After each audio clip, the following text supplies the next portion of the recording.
오늘 함께 나눌 본문 말씀은 데살로니가 후서 3장 6절에서 15절까지 말씀입니다. 형제들아, 우리 주 예수 그리스도의 이름으로 너희를 명하노니 게으르게 행하고 우리에게서 받은 전통대로 행하지 아니하는 모든 형제에게서 떠나라. 어떻게 우리를 본받아야 할지를 너희가 스스로 아나니 우리가 너희 가운데서 무질서하게 행하지 아니하면 누구에게든지 음식을 값없이 먹지 않고 오직 수고하고 애써 주야로 일함은 너희 아무에게도 폐를 끼치지 아니하려 함이니 우리에게 권리가 없는 것이 아니요 오직 스스로 너희에게 본을 보여 우리를 본받게 하려 함이니라. 우리가 너희와 함께 있을 때에도 너희에게 명하기를 누구든지 일하기 싫어하거든 먹지도 말게 하라 하였더니 우리가 들은즉 너희 가운데 게으르게 행하여 도무지 일하지 아니하고 일을 만들기만 하는 자들이 있다 하니 이런 자들에게 우리가 명하고 주 예수 그리스도 안에서 권하기를 조용히 일하여 자기 양식을 먹으라 하노라. 형제들아, 너희는 선을 행하다가 낙심하지 말라. 누가 이 편지에 한 우리 말을 순종하지 아니하거든 그 사람을 지목하여 사귀지 말고 그로 하여금 부끄럽게 하라. 그러나 원수와 같이 생각하지 말고 형제같이 권면하라. 아멘. 오늘 본문은 본 서신의 결론 부분입니다. 어떠한 말을 데살로니가 성도들에게 바울은 마지막으로 하고 싶었을까요? 환난과 핍박 가운데서도 잘못된 가르침으로 혼란스러웠던 데살로니가 성도들에게 마지막으로 바울이 무슨 말을 전하는지 함께 살펴보기를 원합니다. 오늘은 현실에 충실한 삶이라는 제목으로 함께 말씀을 나누고자 합니다. 우리는 현실에서 무질서한 삶에 대해 경계해야 합니다. 바울은 먼저 게으름과 가르침에 따라 행하고 있지 않은 것에 경고합니다. 6절을 보면 형제들아, 우리 주 예수 그리스도의 이름으로 너희를 명하노니 게으르게 행하여 우리에게서 받은 전통대로 행하지 아니하는 모든 형제에게 떠나라라고 말하고 있습니다. 우리는 현실에서 무질서한 삶에 대해 경계해야 합니다.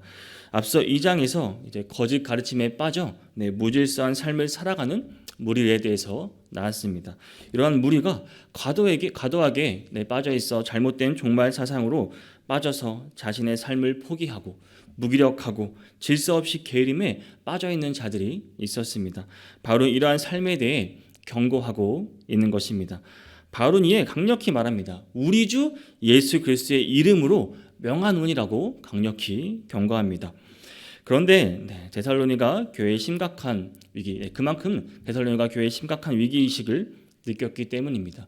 무질서한 삶을 사는 사람들로 인해 교회까지 혼란에 빠지게 되었습니다. 이들로 인해 점점 위기의식을 느끼자 마지막으로 바울은 다시 한번 이 말을 권면하는 것입니다.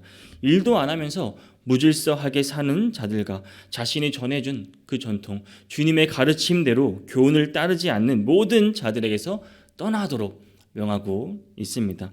잘못된 신앙 가운데로 삶이 무질서한 성도에게서 단호한 경계가 필요하다는 것을 바울은 권면하고 있습니다. 사랑하는 성도 여러분, 하나님께서 왜 다시 오실 재림의 날을 알려주지 않으신 줄 아십니까? 마태복음 24장 36절을 보면 그러나 그날과 그때는 아무도 모르라니 하늘의 천사들도 아들도 모르고 오직 아버지만 아시느라라고 말씀하셨습니다. 왜 알려주지 않으셨을까요? 그것은 바로 우리가 이 무질서한 삶을 살지 않도록 방지하기 위한 것입니다. 현실에 충실한 성도가 되기 위함입니다. 만약 우리가 예수님이 오실 날을 안다고 한번 가정에 본다면 현실에 우리가 제대로 살아갈 수 있겠습니까? 예수님이 오실 날이 얼마 남지 않았다면 어떻게 우리가 더 조금이라도 잘 보이려고 노력하지 않을까요? 아니면 그동안 내가 못해본 어떤 것을 하려고 하지는 않을까요? 내가 이건 꼭 해봐야 하는데 하며 아쉬움에 다른 것에 더 집중할 것입니다. 이런저런 생각으로 현실은 안중에도 없을 것입니다. 혹시나 예수님을 다시 온 날을 안다고 하는 곳이나 그런 사람이 있다면 경계하시기를 바랍니다. 성경은 절대 그렇게 말하고 있지 않습니다. 로마서 16장 17절을 보겠습니다. 형제들아, 내가 너희를 권하노니 너희가 배운 교훈을 거슬러 분쟁을 일으키거나 거치게 하는 자들을 살피고 그들에게서 떠나라라고 말하고 있습니다. 성경의 가르침에 대해 분쟁을 일으키거나 다르게 말하는 것은 분명히 경계해야 합니다. 교회 내에서는 더욱 그러합니다. 먼저 우리가 그렇게 되지 않기 위해서는 어떻게 해야 되겠습니까? 우리는 말씀을 잘 알아야 합니다. 말씀을 알아야 어느 것이 옳고 그릇된 것이 분별할 수 있습니다. 무엇이 옳고 그릇됐는지 알 수 있습니다. 하루하루 더 말씀을 보시기 바랍니다. 말씀 앞으로 나오시고 말씀을 잘 알아야지 우리가 먼저 구별된 삶을 살아갈 수 있는 것입니다. 말씀 앞으로 나오시기를 바랍니다. 누구든지 우리도 쉽게 무질서한 삶에 빠질 수 있음을 기억하시기를 바랍니다. 말씀을 읽고 나누고 말씀으로 또 권면하시기를 바랍니다. 우리 주변에 형님들 함께 돌아오시고 또 친하신 분들 아니면 구역 분들에게 말씀을 서로 보내고 말씀으로 서로 권면하는 삶을 살아가시길 바랍니다. 말씀 안에서 바로 설 수 있는 우리 성도님이 되시기를 주님의 이름으로 축복합니다. 또한 우리는 현실에서 자신의 권리를 내려놓음으로써 다른 사람에게 본이 되는 삶을 살아야 합니다. 7절에서 9절이 말하고 있습니다. 어떻게 우리를 본받아야 할지를 너희가 스스로 아나니 우리가 너희 가운데서 무질서하게 행하지 아니하면 누구에게든지 음식을 값없이 먹지 않고 오직 수고하고 애써 주하여 일함은 너희 아무에게도 배를 끼치지 아니하려 함이니 우리에게 권리가 없는 것이 아니요 오직 스스로 너희에게 본을 보여 우리를 본받게 하려 함이니라 라고 말씀하고 있습니다. 바울의 모습 참 대단하지 않습니까? 본인이 일하면서 자비량으로 본인의 선교 사역과 말씀 사역을 하고 있습니다. 많은 사람을 구하였던 바울의 성숙한 신앙의 모습을 알 수 있는 대목입니다. 사실 바울은 사도로서 충분히 교회의 부양을 받을 권리가 있었습니다. 고린도전서 9장 1절에서 18절은 바울은 충분히 자기의 그 바울의 충분한 그 권리를 역설하고 있습니다. 그러나 바울은 그러한 자기의 권리를 주장하지 않았습니다. 그는 어떻게든 성도들에게 경제적 부담을 주지 않으려고 하였습니다. 왜냐하면 바울은 사람들에게 부담을 주어 복음 전파가 방해되는 것을 원하지 않았기 때문입니다. 이전에 데살로니가 전서 2장 9절에서도 말하고 있습니다. 형제들아 우리가 수고와 애쓴 것을 너희가 기억하리니 너희 아무에게도 폐를 끼치지 아니하려고 밤낮으로 일하면서 너희에게 하나님의 복음을 전하였노라라고 바울은 말하고 있습니다. 결국 바울의 이러한 모습이 데살로니가 성도들에게 본이 되고 그들에게 감동이 되었습니다. 우리가 현실에서 살아갈 때 다른 사람의 유익을 위해서라면 마땅히 우리는 우리의 권리를 내려놓음으로써 다른 사람에게 본이 되는 삶을 살아가야 하는 것입니다. 이게 현실을 살아가는 참된 신앙인의 모습입니다. 사도 바울은 요즘에 대다수 선교사와는 사뭇 다르게 직접 자기가 일을 하며 밤낮 일을 하며 고생 가운데 사역하였습니다. 그러나 그로 인해 자신의 시간을 잃거나 사도로서 늘 권리를 잃은 것은 아니었습니다. 단지 그는 모든 것을 데살로니가 성도들의 그 영혼을 얻기 위해서 또 그들을 믿음으로 견고하게 세우기 위해서 바울은 이렇게 한 것입니다. 우리는 받는 것에 익숙하지 또 이렇게 나눠주는 것에 익숙하지가 않습니다. 주는 것에 인색할 때가 더 많습니다. 그런 면에서 바울은 줄 아는 성숙한 신앙인이었습니다. 영혼을 위해 기꺼이 자신의 시간을 더 드리고 자신의 권리를 내세우지 않았습니다. 바울의 이런 신앙은 데살로니가 교회에 큰 영적 유익을 가져다 주었습니다. 여러분 슈바이처 아실 겁니다. 그렇죠? 슈바이처 우리가 너무나 잘 알고 있죠. 슈바이처 박사가 노벨 평화상을 수상하러 아프리카에서 덴마크로 향하고 있을 때의 이야기입니다. 이제 파리에서 덴마크까지 기차로 간다는 소문을 듣고 많은 기자들이 기차로 몰려왔습니다. 그러나 특등실부터 1등실, 2등실까지 아무리 다녀도 슈바이처 박사의 모습은 보이지 않았습니다. 마지막으로 3등실 가니까 이제 매우 가난한 시골 사람들이 나무 의자에 쪼그려 앉아 있었습니다. 근데 그들 속에 슈바이처 박사가 있었습니다. 앉아서 그들을 진료해주고 있었던 것입니다. 슈바이처 박사들 중에 이제 향해서 한 기자가 질문합니다. 왜 고생하면서 이렇게 가느냐 하는 질문에 슈바이처 박사는 이렇게 대답합니다. 나는 내가 즐길 곳을 찾아서 살아온 것이 아니라 나를 필요로 하는 그곳을 찾아다니며 살아왔어.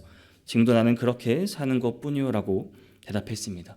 덕분에 많은 가난한 자들이 기차 여행하며 진료받는 큰 유익을 얻었다는 이야기입니다.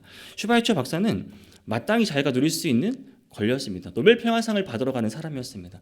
편안하게 특등실에서 자신의 권리를 누리며 갈 수 있었습니다. 그러나 자신보다 다른 사람의 유익을 더 생각하였고 본이 되는 모습을 몸소 실천하는 모습을 보여주었습니다. 사랑 성도 여러분, 우리는 예수님으로부터 또 바울로부터 또한 슈바이처 박사로부터 이러한 성숙한 모습이 우리에게 있어야 합니다. 예수님은 본래 하나님과 동일하신 분이십니다. 그렇죠. 그러나 하나님과 동등됨을 생각하지 않고 자신을 비우고 철저하게 겸손한 모습으로 우리에게 오셨습니다. 빌립보서 2장 6절 7절을 보면 그는 근본 하나님이 본체시나 하나님과 동등됨을 취할 것으로 여기지 아니하시고 오히려 자기를 비워 종의 형체를 가지사 사람들과 같이 되셨고라고 말씀합니다. 우리의 유익을 위해서 그렇게 하신 겁니다. 한 알의 밀알이 땅에 떨어져 죽으면 많은 열매를 맺듯이 우리가 이 세상에서 이 현실에서 마땅히 누려야 할 우리의 권리를 내려놓는다면 더욱 많은 영적 유익이 될 것입니다. 다른 사람에게 본이 되고 그들에게 큰 유익과 감동을 줄 수 있을 것입니다. 우리가 마땅히 누릴 권리를 내려놓음으로써 다른 사람에게는 본이 되는 그런 신앙을 가질 수 있는 성도님이 되시기를 바랍니다.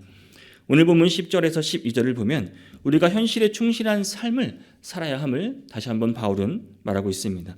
우리가 너희와 함께 있을 때에도 너희에게 명하기를 누구든지 일하기 싫어하거든 먹지도 말라 하였더니 우리가 들은즉 너희 가운데 게으르게 행하여 도무지 일하지 아니하고 일을 만들기만 하는 자들이 있다 하니 이런 자들에게 우리가 명하고 주 예수 그리스도 안에서 권하기를 조용히 일하여 자기 양식을 먹으라 하노라라고 말씀합니다.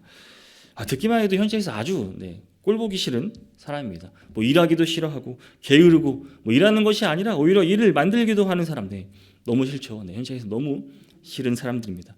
그런 자들에게 그냥 조용히 일하며 스스로 너네 밥벌이를 하고 일하고 양식을 먹으라고 하고 있습니다.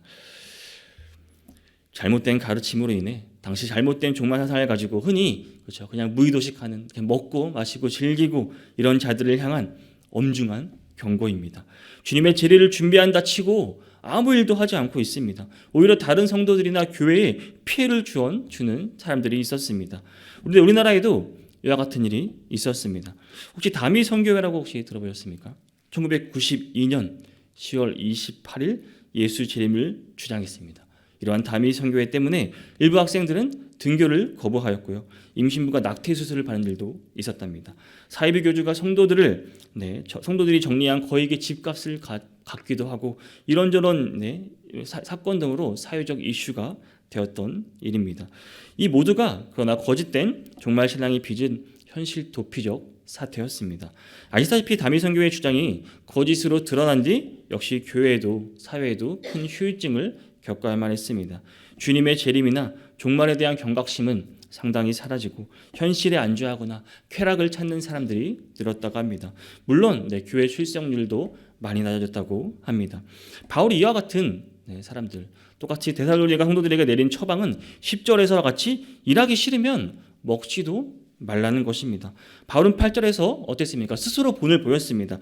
누구에서든지 음식을 값없이 먹지 않고 오직 수고하고 애써 주야로 일한다고 스스로 이렇게 말했습니다. 아무에게도 누를 끼치지 않았습니다.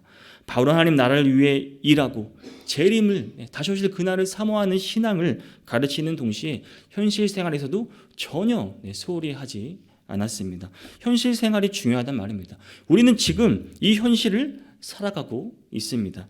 주님이 다시 오실 때까지 우리는 주어진 일에 최선을 다하며 살아가야 하는 것입니다. 일하지 않고 무엇을 얻으려고 하지 마시기를 바랍니다. 무언가 이루고자 한다면 그것을 위해 힘쓰고 노력하시기를 바랍니다. 하나님께 기도하며 노력하는 자에게 하나님 반드시 그 길을 열어주시고 그 길을 축복해 주실 것입니다. 이것을 믿음으로 나아가시는 성도님들이 되시기를 바랍니다. 마지막으로 오늘 본문은 우리가 현실에 충실하지 못한 자들을 위해서 또한 사랑으로 권면할 줄 알아야 한다고 말하고 있습니다. 오늘 본문 13절에서 15절을 보겠습니다. 형제들아 너희는 선을 행하다가 낙심하지 말라. 누가 이 편지에 한 우리말을 순종하지 아니하거든 그 사람을 지목하여 사귀지 말며 그로 하여금 부끄럽게 하라. 그러나 원수와 같이 생각하지 말고 형제같이 권면하라라고 말씀하고 있습니다. 바울은 자신이 말하는 대로 따르지 않는 현실에 충실하지 못한 자들을 징계하라고 말합니다. 그와 사귀지 말라고, 부끄럽게 하라고 말하지만 그러나 원수같이 생각하지 말고 형제와 같이 사랑으로 그들에게 권면하라고 말하고 있습니다. 먼저 그들과 구별되라고 분명히 말합니다. 사귀지 말라, 교제하지 말라라고 분명히 말하는데 그게 어떻게 현실에서 우리가 그렇게 쉽게 할 수 있겠습니까? 교회에서는 더 그것이 징계하는 것이 어렵습니다. 징계하되 신중하게 해야 합니다. 객관적인 증거 없이 성경적인 절차 없이 무자비하게 하는 것을 말하는 것이 아닙니다.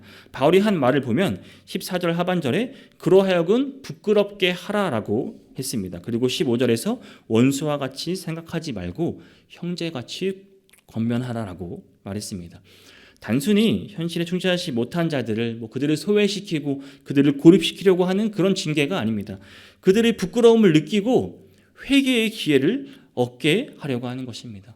형제의 사랑으로 권면함으로써 그들이 주님께 다시 돌아올 수 있기를 말하는 마음으로 그들을 징계하라는 것입니다.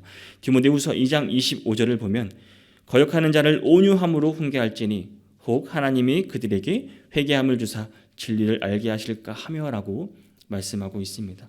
형제를 대하듯 사랑으로 징계하는 이유는 하나님께서 회개할 기회를 주실지도 모르기 때문입니다. 사랑하는 성도 여러분, 우리가 현실에 충실하지 못한 자들에 대하여 경계하고 그들에게서 떠나야 하는 것은 맞습니다. 그러나 그들을 원수같이 여겨서는 안 된다는 말입니다. 형제같이 우리가 사랑으로 그들을 권면하라고 말합니다. 끝까지 권면해야 합니다. 우리는 최종 목적은 그릇 행하는 자를 버리는 것이 아니라 그들이 돌이켜 회개하고 주님께 돌아오게 하는 것임을 잊지 마시기 바랍니다. 사랑하는 성도 여러분, 바울은 그리스도와 관련된 교훈을 마무리 지으면서 결론적으로 현실의 삶에 충실하라고 말합니다. 그럼으로써 게으르고 가르침대로 행하지 않는 자들에게 본이 되라고 권면하고 있습니다. 이러한 바울의 권면은 어찌 보면 또 평범하고 몸이 건조한 그런 교훈일 수도 있습니다. 사실은 종말의 때를 살아가는 성도들에게 하지만 이건 꼭 필요한 말씀입니다. 주님께서 당신의 재림의 때를 왜 비밀로 남겨두셨을까요? 우리가 현실에 충실하며 세상을 살아가도록 하기 위해서입니다. 그러므로 성도 여러분, 우리는 주님의 뜻에 따라 그리고 바울의 권면에 따라 현실에 충실하고 다른 사람의 본이 되는 생활을 하면서 이 종말의 때를 살아감으로 주님이 언제 오시든지 떳떳한 우리 성도님이 되실 수 있기를 주님의 이름으로 축복합니다.